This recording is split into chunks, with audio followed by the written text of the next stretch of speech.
Exercise 59. Will is defined as wish, desire, pleasure, inclination, choice, the faculty of conscious and essentially of deliberate action. Full stop. It is purely and solely a mental process to be ascertained in a prosecution for rape by what the prosecuting witness may have said or done. Full stop.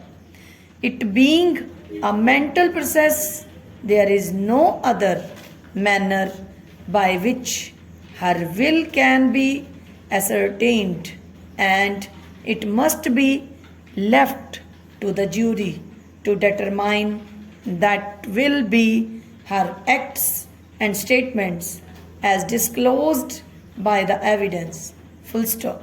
It is but natural, therefore, that in charging the jury upon the subject of rape or assault with intent to commit rape, the courts should have almost universally and in many cases exclusively discussed consent and resistance. Full stop. There can be no better evidence of willingness is a condition or state of mind.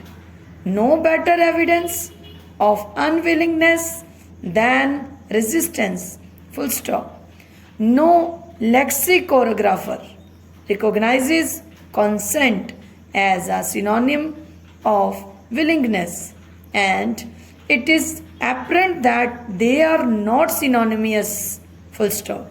It is equally apparent, on the other hand, that the true relation between the words is that willingness is a condition or state of mind, and consent one of the evidences of that condition. Full stop.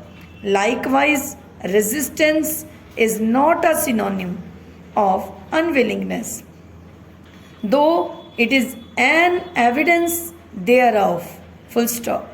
In all cases, therefore, where the prosecuting witness has an intelligent will, the court should charge upon the elements of consent and resistance as being proper elements from which the jury may infer either a favorable or an opposing will. Full stop.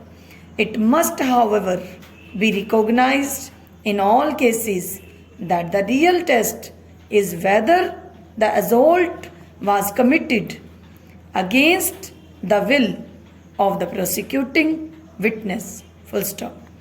Broadly, this court has accepted and followed the judgments referred to in the above judicial dictionaries as regards the meaning of the word consent as occurring in section 375 IPC. Full stop. It is not necessary to refer to all the decisions, and the reference to 2 decisions of this court shall suffice. Full stop. Next paragraph. In state of HP versus Mango Ram 3, a 3-judge bench of this court, while dealing with the aspect of consent for the purposes of section 375 IPC, held at 2:30 of the report as under: submission of the body under the fear of terror cannot be construed as a consented sexual act. Full stop. Consent for the purpose of section 375 requires voluntary participation not only after the exercise of intelligence based on the knowledge of the significance and more quality of the act. But after having fully exercised the choice between resistance, assent, full stop, whether there was consent or not is to be ascertained only on a careful study of all relevant circumstances. Full stop. Next paragraph. In the case of Uday versus State of Karnataka, this court put a word of caution that there is no straight-jacket formula for determining whether consent given by the prosecutrix to sexual intercourse is voluntary or whether it is given under a misconception of fact. Full stop. The court at page 57 of the report stated, in the ultimate analysis, the tests laid down by the courts provide at best guidance to the judicial mind while considering a question of consent, but the court must in each case consider the evidence before it and the surrounding circumstances before reaching a conclusion, because each case has its own peculiar facts which may have a bearing on the question whether the consent was voluntary or was given under a misconception of fact. Full stop. Next para.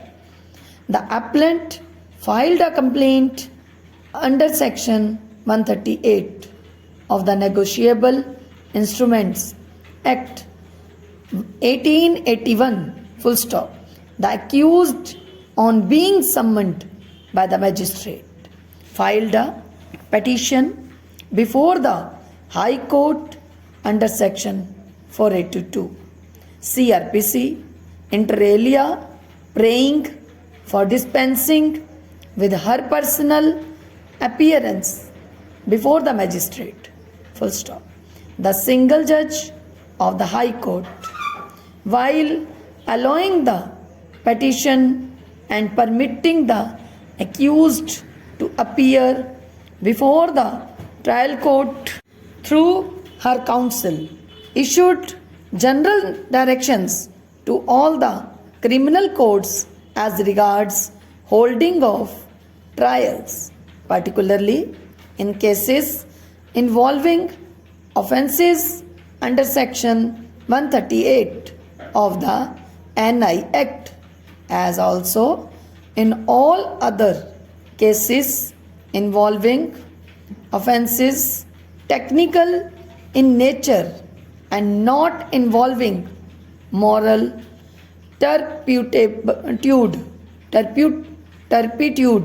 Full stop. The appeal filed by the complainant was listed before a division bench of the Supreme Court, which felt the necessity of referring the matter to a larger bench, and thus the appeal was referred to the three-judge bench to consider the question whether the High Court, in exercise of its jurisdiction under section 482 and 483 of the Code of Criminal Procedure 1973 and or under Article 227 of the Constitution of India, could issue guidelines directing all courts taking